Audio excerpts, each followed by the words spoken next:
بسم اللہ الرحمن الرحیم۔ حضرت عثمان غنی رضی اللہ عنہ جب کسی قبر کے پاس کھڑے ہوتے تو اس قدر روتے کہ داڑھی مبارک تر ہو جاتی۔ سوال کیا گیا کہ آپ جنت و دوزخ کا تذکرہ کر کے اتنے نہیں روتے جتنا قبر کو دیکھ کر روتے ہیں؟ تو حضرت عثمان رضی اللہ عنہ نے جواب دیا کہ رسول اللہ صلی اللہ علیہ وسلم نے فرمایا، بے شک قبر آخرت کی منزلوں میں سے پہلی منزل ہے۔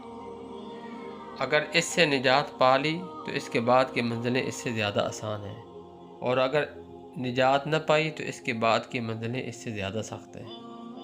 حضرت عثمان غنی رضی اللہ عنہ فرماتے ہیں کہ اللہ کے رسول صلی اللہ علیہ وسلم نے ارشاد فرمایا، میں نے کبھی کوئی منظر قبر کے عذاب سے زیادہ سخت نہیں دیکھا۔ دوسرے حدیث میں حضرت ابن عمر رضی اللہ عنہ سے روایت ہے کہ رسول اللہ صلی اللہ علیہ وسلم نے ارشاد فرمایا، جب انسان کا انتقال ہو جاتا ہے تو اس پر صبح و شام اس کا ٹھکانہ پیش کیا جاتا ہے۔ اگر وہ اہل جنت میں سے ہے تو جنت والوں کا مقام، اور اگر اہل جہنم میں سے ہے تو جہنم والوں کا مقام اس کو دکھایا جاتا ہے، اور پھر کہا جاتا ہے کہ یہ تیرا ٹھکانہ ہے یہاں تک کہ اللہ تجھ کو قیامت کے دن اٹھائے گا۔ تیسری حدیث میں سعید خدری رضی اللہ عنہ کہتے ہیں کہ رسول اللہ صلی اللہ علیہ وسلم اپنے مصلی پر تشریف لائے اور دیکھا کہ لوگ ہنس رہے ہیں۔ آپ نے فرمایا کہ آگاہ رہو، اگر تم لوگ لذتوں کو ختم کر دینے والی چیز کو یاد رکھتے تو تم اپنی ان حرکتوں سے باز رہتے۔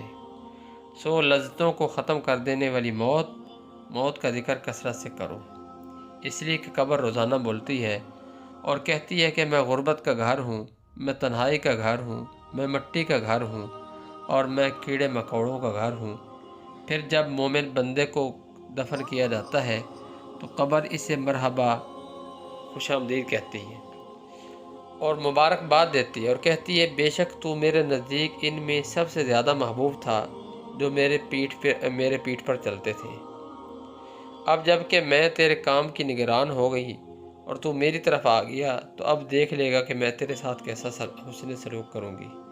پھر اس کی نظر پہنچنے تک قبر کشادہ کر دی جائے گی اور اس کے لیے جنت کا ایک دروازہ کھول دیا جائے گا۔ اور جب فاجر یا کافر دفن کیا جاتا ہے تو قبر اسے نہ ہی مرحبا کہتی ہے اور نہ ہی مبارکباد دیتی ہے، بلکہ کہتی ہے، بے شک تو میرے نزدیک ان میں سب سے زیادہ قابل نفرت تھا جو میری پیٹھ پر چلتے ہیں۔ اب جب کہ میں تیرے کام کی نگران ہوں اور تو میری طرف آ گیا ہے، سو آج تو اپنے ساتھ میری بدسلوکیاں دیکھ لے گا۔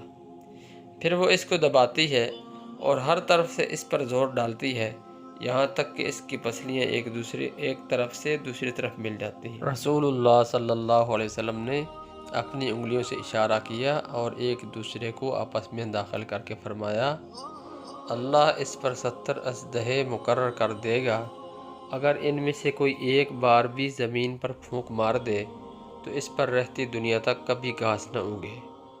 پھر وہ اژدہے اسے حساب و کتاب لیے جانے تک دانتوں سے کاٹیں گے اور نوچیں گے۔ رسول اللہ صلی اللہ علیہ وسلم نے فرمایا، بے شک قبر جنت کے باغوں میں سے ایک باغ ہے یا جہنم کے گڑھوں میں سے ایک گڑھا۔